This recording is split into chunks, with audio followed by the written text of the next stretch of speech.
Hello, everyone, and welcome again. Joining myself and Ben Richards every Friday at 5 p.m. the Property Experts podcast, which is live on YouTube and all of the podcast channels.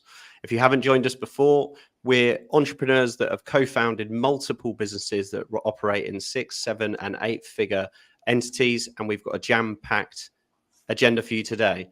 So starting off with boardroom sessions, Ben and I have been part of boardrooms since day doc, and we'll be talking about why they are valuable. An exchange on Sunset Court, which was one of our projects in Princess Risborough in Buckinghamshire. Business coaching. Not only do we do boardroom sessions, but also business coaching in some of our businesses. The best exit option. So I'm talking particularly about property and how we analyze that. Ben's going to be sharing a £5 million house tour that they did within Aura. The launch of the Ground Up podcast, which I've been involved with and recording over the last few weeks. Exchange in Central Suites. So maybe 2 exchanges in this update, Ben. I'm heading up to UKREiiF, which has been coined the Leeds version of MIPIM. Don't know if we'll quite have the same entrees of food, fine wine and networking, but we will see. And there's been a new loan that's been agreed, so we'll be going into detail about that. And as always, the Q&A we will come round to. Anything else to add, Ben? No, all good. Let's crack on. For podcast listeners, it is the 4th of May. 3rd of May. 3rd of May. This is what happens when you pre-record the sessions. But anyway, cool. So onto the XP boardroom. There are only a few spaces left. We'd actually like to get more people in the room because more often than not, what we find is that some people every now and again kind of have, it's holidays and they've got taking their kids off, and it's if there are 2 people missing, we want to kind of make sure that we've got 2 people in reserves to come in. So. Do get in touch if you want to join our boardroom session. We're really looking for people that want to scale their property development business from 7 figures to 8 figures, and be doing upwards of 5 to 10 million pounds in their pipeline every year. If you're interested in that, comment below. A lot of the people that we've had on the boardroom in the past have gone on to do incredible things. Not to say that's because of the boardroom, but I guarantee they've learned a lot of lessons. They've gained some valuable insight, and they've networked with some amazing people that help push them to the next level. So yeah, if you're interested, do get in touch. Anything else you wanted to say about the boardroom, Jack? No, actually, just for listeners out there, we had an inquiry today, actually, from a guy that has been following our journey for a few years, which is obviously great while we put out all this content every week. And we actually spoke last May, and it wasn't the right time, and he's picked up again and he wants to join the boardroom. Where he's currently at is he's got 1 HMO, a couple of buy-to-lets, and he's done a few flips, but he wants to get out of his day job. So it's him and a business partner. Both of them are in their day jobs. Evidently, Ben and I don't have a day job other than running businesses. So we can sort of see, we'll come on to it a little bit, actually more to do with the business coaching as far as setting goals and also managing transitions between jobs to being your own business owner and being your own boss. Ben and I have done it, and we've consulted for a lot of other people and mentored a lot of other people that have done it. So if you're in that boat too, we'd be more than happy to have you on the group. If you're in property already, that's great. Perfect. Cool. And I can very thankfully say this morning we exchanged on the 3rd of 6 properties at our Sunset Court project in Princess Risborough.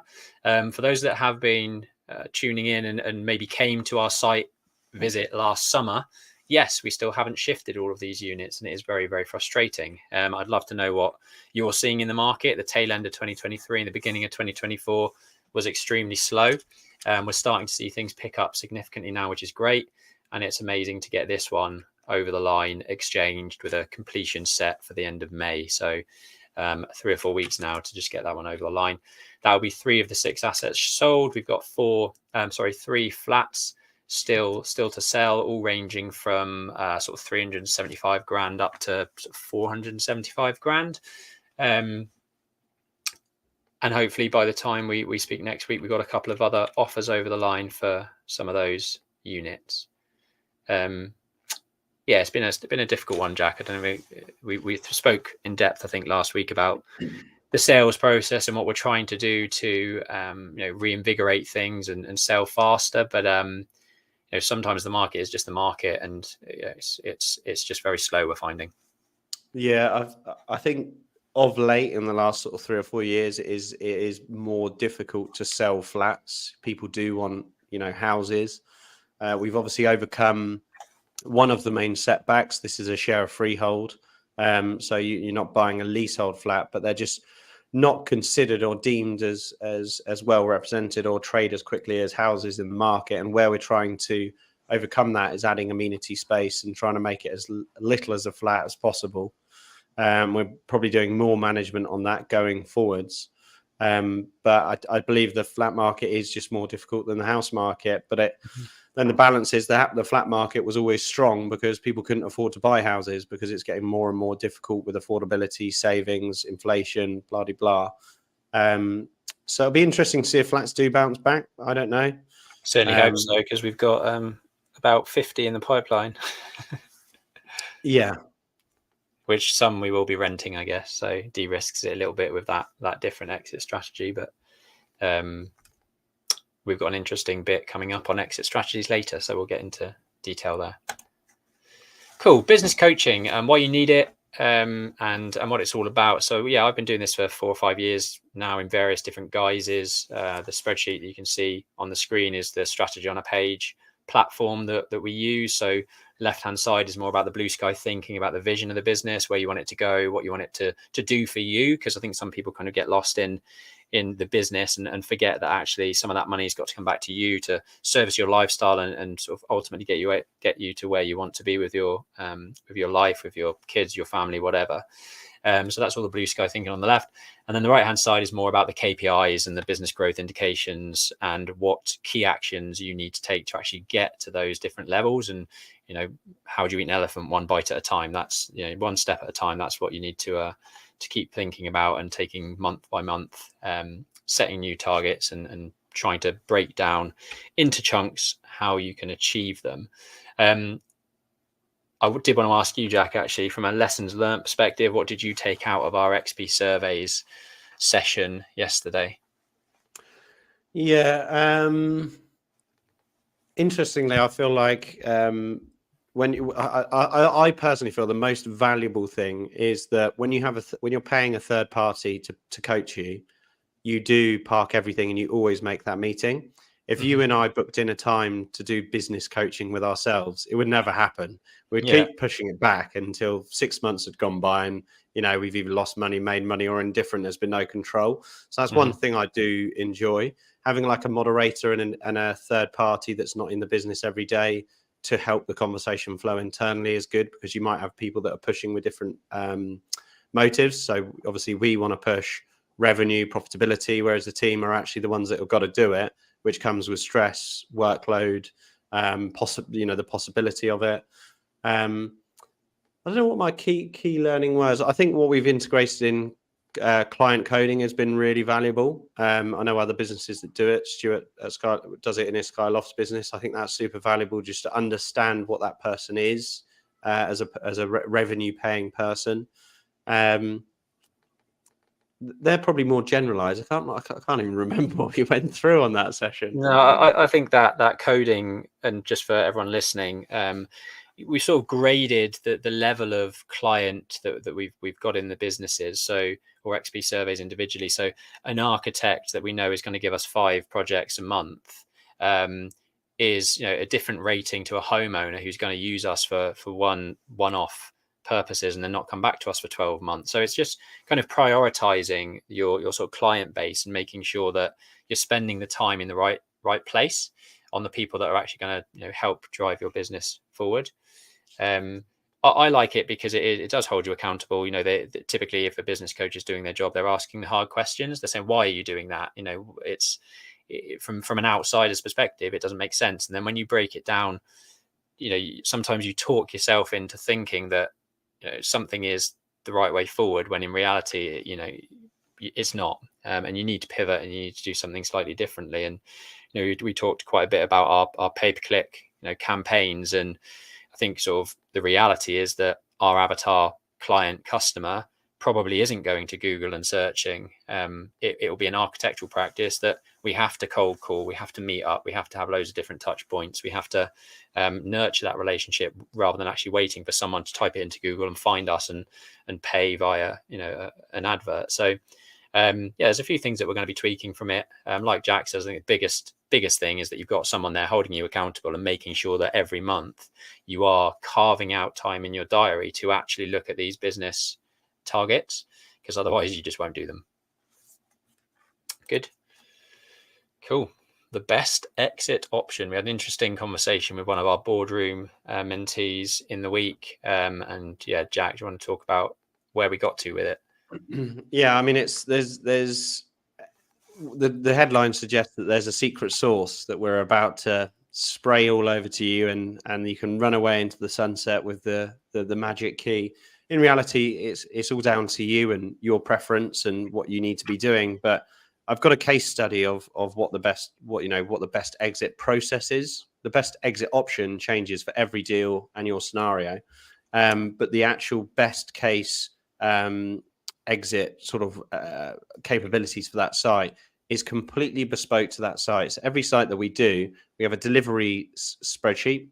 Then when we're in delivery, we have an exit spreadsheet, and the exit spreadsheet has got a number of things sort of alluding to it. So to give you the case study, because it works out quite cleanly and quite well to understand, is in our boardroom session this week, one of our boardroom members has a block of, it's essentially going to be 3 flats. They're large enough to convert into HMOs if he would like to, with very little work, or he could keep them single lets. But the real question is, should he hold or should he sell? And what we worked out is if he kept the 3 flats as they were, refinanced them onto a reasonable mortgage that you could get at the moment, and then kept them as 3 single let flats, it would actually clear £3,000 net per year on a £1.25 million asset. So to put that in perspective, you're holding £1.25 million worth of asset for almost 300k stuck in the deal. And if a boiler breaks, all your margin is gone. So that kind of discounts that version. Because they're big enough to fit into HMOs, and this is very much, if you want HMOs, great. If you don't, this might not be an option for you. If you converted them to 3-bed HMOs, the net rent roll actually looks at about 18k per annum net on the 300k that's stuck in the deal. So it's starting to look a little bit more attractive on the return on cash.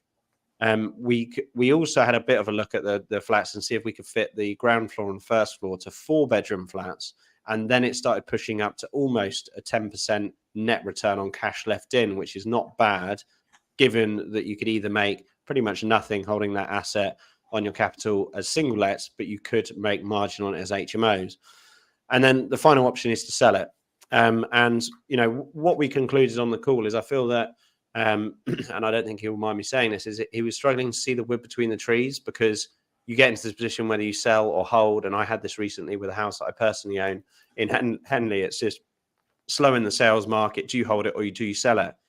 And all of the metrics that I had coming into that decision were not gut. It was purely, what's the tax position on selling it and holding it? What is the rent roll cash flow position on renting it or holding it? What is the actual return on cash position? And I just think it's really difficult to make a decision unless you have all of those metrics in front of you telling you what you need to do. So the secret sauce is run the numbers and let the numbers do most of the talking, and then you can make an informed decision. And quite frequently, speaking on behalf of my dad, sometimes if he gets something in his head, he's not going to change his mind anyway, even if the numbers are 5 times as good for the other option, because he just won't change his mind. And that's fine. But we're a very numbers-driven, numbers-eccentric business. We focus on the numbers before the aesthetics. Great, if we can make it look good, then that also helps.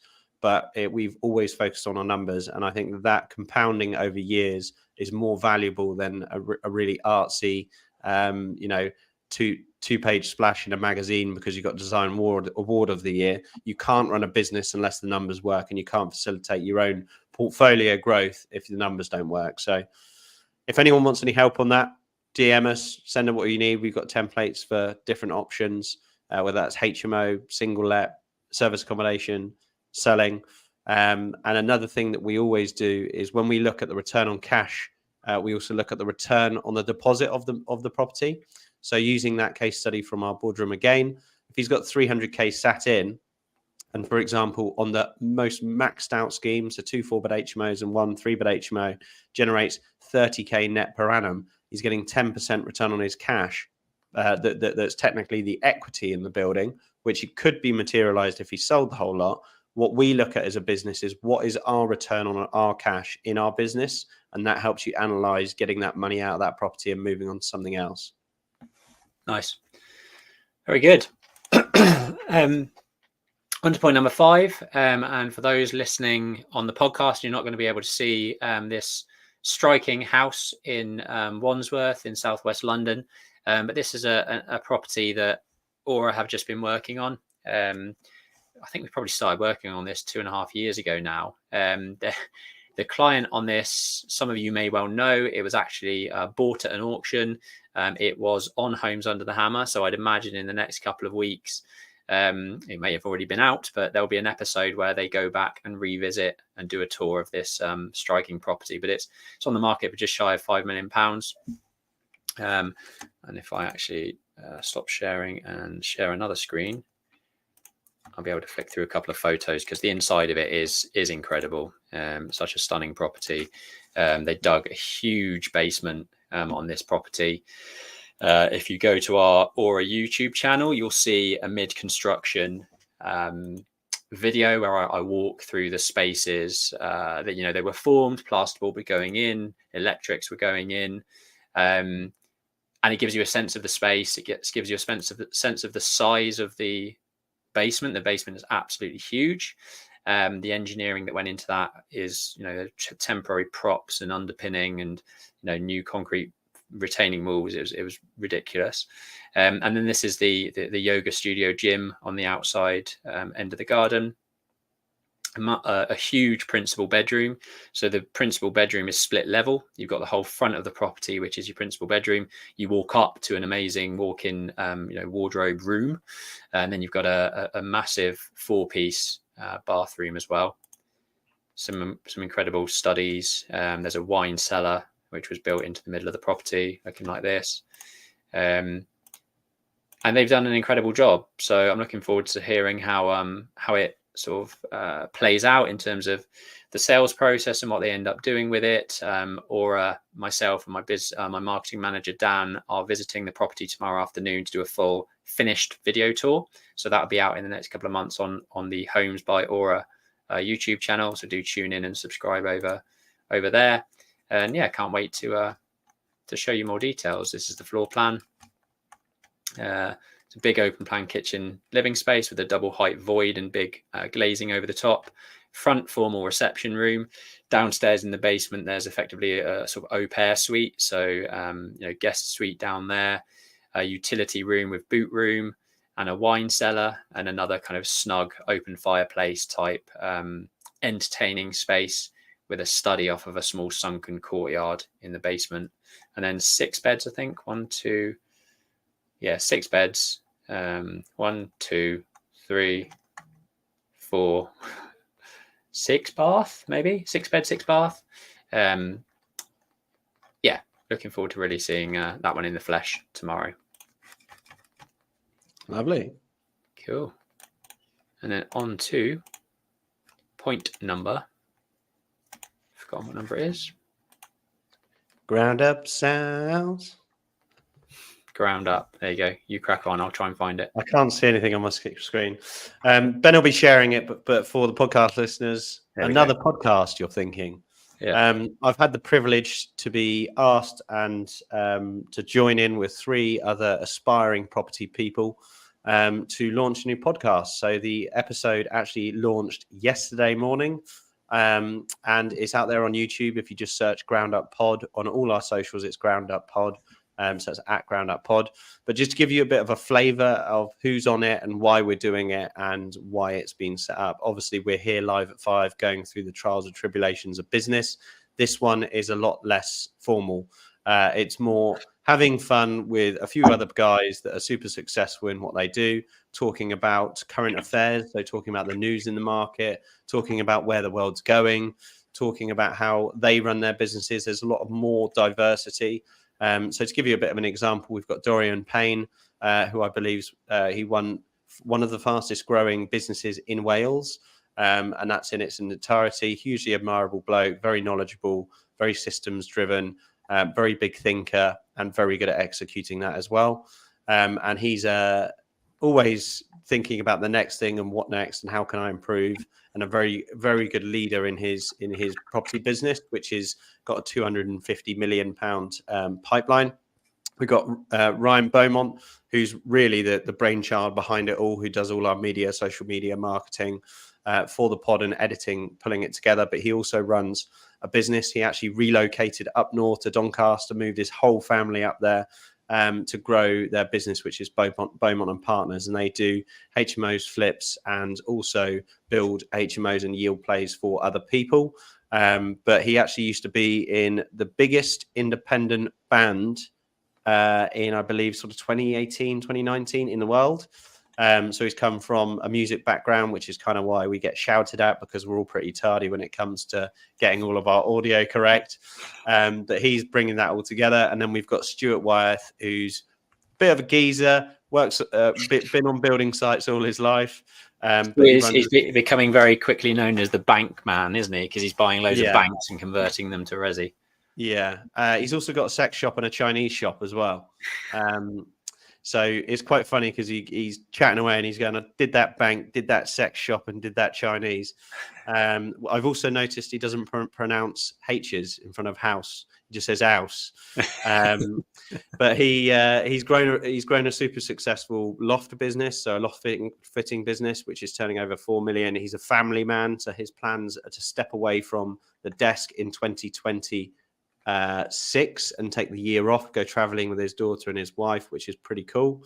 So it's all of us coming together and chatting about our lives, business, what we do and don't like, about the economy, the government, blah blah blah blah. And go over and check it out, and please subscribe. So that's Ground Up Pod on YouTube, and we're also on Spotify and all the other channels as well. Nice. What band was Ryan? I actually don't know the name. Not allowed. Oh, really? Yeah, I'm going to do a bit of digging. I would. It's funny when you look at the videos. He looks like me when I was about 10, singing along like Justin Bieber-esque. But it's pretty impressive. So they didn't have a label. They arranged all their own venues, tours, ticket sales, merchandise, which is why he's such a switched on business owner, because he had to take control of all of that. So he's like, everything he's thinking about is how can I monetize, Q Jump, and like he's done all of that himself, which is pretty cool. Nice, very good. Cool. So we exchanged on Sunset Court today. Did you exchange on one of your latest flips? Yes, we did. So nice. Our flip's dead. I've heard a lot of buy-to-let's dead, flips are dead. So this is a little property in Caversham, which took a little while to get over the line, if I'm honest, because the owner was a very old lady who's got people that, beneficiaries that are basically taking the power of attorney of her decision and blah, blah, blah. So we're hopefully buying this property. We've already exchanged to, move her on to some more care forgiving accommodation. But it's in a very, very tired state. I don't think it's probably been touched for 60, 70 years. There's actually a full blown hole in the roof where rain is just coming through.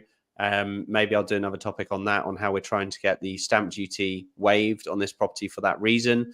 It's something that Ben and I have actually done before on our project in Warborough, which is a blast from the past, if any of you have followed us that long. But this is essentially a 4-bedroom, 2-reception kitchen and 3-bathroom house. And we're going to be basically doing a back to brick renovation, making the kitchen, living room open plan, and then putting it back on the market. The loft is already converted. I love flips where the loft is already done, because that is a huge expense. You can spend 45, 50 grand on just getting an extra 10 meters squared upstairs. So if that's already been done, that's a big win for me, because it might not be valued in the actual acquisition price. Bit of a flip tip there. Flip tips, got a tagline to that. But essentially, the reason I wanted to share this is with flips, it's all down to 3 things. the price, the development, and the sales. The other metrics, so professional fees, stamp duty, finance costs, they don't tend to change that much. But those three figures are the most important figures that you need to spend your time on: acquisition price, development costs or refurbishment costs, and the exit costs, so the gross development value. So putting this in perspective, this building we bought for 345, well, we've exchanged contracts at 345. We believe that all in with professional fees, it should be around 150k delivery. We think a 475 valuation is about fair. So with the finance costs, sales fees, pre-construction fees, and the acquisition fees, we're due to turn around just shy of 100k profit in one deal. Now, in XP, we won't deliver a scheme this small anymore because our business comes at a cost to run it. So we have to do stuff that's slightly bigger. Now, the metric that we're looking at with these flips is actually the return on per annum, which is a very key figure for us. And if we do 5 of these a year, that's 200. Our minimum, is 50k per deal. So a minimum of 5 is 250k net per year just in our flips. That's not accounting for all of our HMO portfolio, any of our rents, etc., etc. And then another key metric that we always aim for is the annualized return for the investor. So in this particular project, we've got an investment of just under 160k. So if we split the profit with the investor of 50k, we are anticipating, and this is anticipated because we haven't bought the site yet, a return of about 30% return on that deal. The annualized amount, because this deal will take about a year, is about the same. So we're aiming to buy, deliver, and exit this in 11 months, which is a 33% IRR for the investor. And it just goes to show, like, we do a lot of developments, and now we're getting bigger. To break like 20, 25%, 30% IRR for investors isn't easy. The bigger the deals gets, the more that IRR gets compressed because the lumpy amount is at the front and blah, blah, blah, blah, and the deals take longer. But these little flips will take these all day long. And the reason that Central Suites can take these smaller deals is because we have a much leaner team that doesn't cost as much to manage these projects. So I do not believe flips or buy-to-lets are dead, and that's why. So stay tuned on that. We'll keep posts coming through. And ready for the next slide, Ben, which I think is UKREiiF, which is the Leeds version of MIPIM. Just to shout out anyone going up there, I'd love to meet up with you and discuss business, property, investment, capital raising, which is what we're doing. So if you know any funds, capital companies, or alternatively family offices, do reach out. I'm actually on a panel which is called The Role of SME Developers in Tackling the Housing Crisis, which we're trying very hard, but I think it's everyone else that needs to get some changes made. And that'll be on Thursday, the 23rd of May. And I will actually be up in Leeds all the way from Monday evening till Thursday afternoon. So if you're there, reach out. Nice. Who's on the panel with you? Juan is, okay. And that's all I know. There was a list of, I think, about 8 panelists, and Juan was the only one I knew. So I'll be sitting next to Cozy House. Very good. Talking about the future of property. Very good. Cool. Number 9, new loan is the business. So every now and again, you need to bring more investment into the business to either pay down existing debt that's come to an end, or help grow and invest in other assets and opportunities. So that's happened this week. We had a second charge lender on one of our projects. He wanted the money returned so that he could go off and do his own new venture, which sounds very exciting. So we've had to bring in further investment to pay that down and plug the gap, I guess, until the property is sold. So it's good to have always communication with your investor base. We've got a list of, I don't know what it is now, 120 plus kind of investors that have either sort of worked with us or have shown an interest with working with us. So it's always nice to continue building those touch points and relationships with those people for when the time comes in which you need to call upon them. Jack, you deal with that most of the time. What's the top tip? Yeah. I mean, the whole investment strategy we touched on before, it's kind of like an art and a science all blended into one. You know, constant communication is really key. This loan was actually, you know, I suppose to some degree, we worked to replace this loan with an existing investor because they're actually buying their own development. So we needed to help them, you know, facilitate the liquidation to buy their own asset. And that's due down to keeping open communication with the existing investor and also potential new investors. You know, also maybe worth a useful exercise in your business. It's kind of always the way that you've either got loads of deals or you've got loads of money. I mean, there's probably people out there thinking, I haven't got anything yet, and it will come. You either have the deals to fund or you have the funds but no deals. And all I would say is when you have the funds but no deals, is there anything else that you could replace in your business to save your cost of capital, to utilize that balance? And if it's the deal heavy part, you better get hunting because it's not easy. Yeah, that's the stuff that takes time, isn't it? Pipelining for new work. And you know, we've had plenty of opportunities with investors saying, look, I've got X amount of money, I want to invest it in UK real estate. What have you got for us? And sometimes we've had to say, look, at the moment we don't have anything. So, you know, we'll come back to you when we do, but that could be 3 months down the line and they've deployed their capital elsewhere. So yeah, that's very, very true. I think one thing I also wanted to touch on with this loan and kind of a tip for those people that are bringing in investment, we always have a heads of terms document. So to save our solicitors kind of the back and forth and get their focus on the real legal aspects of things rather than the commercial aspect of things, we'll always have a 1 or 2 page heads of terms document that sets out the really clear kind of objectives of the loan, the type of the loan, the loan amount, the term of the loan, all the key things that you've been discussing with your investment partner, all on one piece of paper. So nothing's ambiguous. You've got all the key information about the loan written down, and that goes over to the solicitor. But I think what we've learned through this recent loan is that sometimes isn't enough. You also need to make sure that your investment partner is relaying to their solicitor how they want it to play out and the commercial agreement that has been made. The reason I say that is with this loan, we've probably dragged things out by a good week or so, because our investor's solicitor is obviously there to protect the investor, and that's their job. But we spent days and hours and lots of money with our solicitor as well, going back and forth, trying to change things that can't be changed or won't be changed. So our first charge lender had a deed of priority requirement so that the new incoming lender sits behind their first charge. That deed of priority can't be changed, yet the investor's solicitor tried to go back and forth to try to make amendments and make tweaks and protect his client, which is fair enough, but more than if effectively his solicitor was trying to get first charge rights for a second charge loan by tweaking things to suit the investor. Now, that was never the agreement, and also the first charge lender isn't going to agree to that. So we wasted a lot of time and money going back and forth with our investor's solicitor to the point where it was just a WhatsApp message really from us to our investor say, look, are you aware of what's going on in the background with your solicitor? I know it's there to protect you, but we have a commercial agreement. You know you're a second charge sitting behind the first charge lender.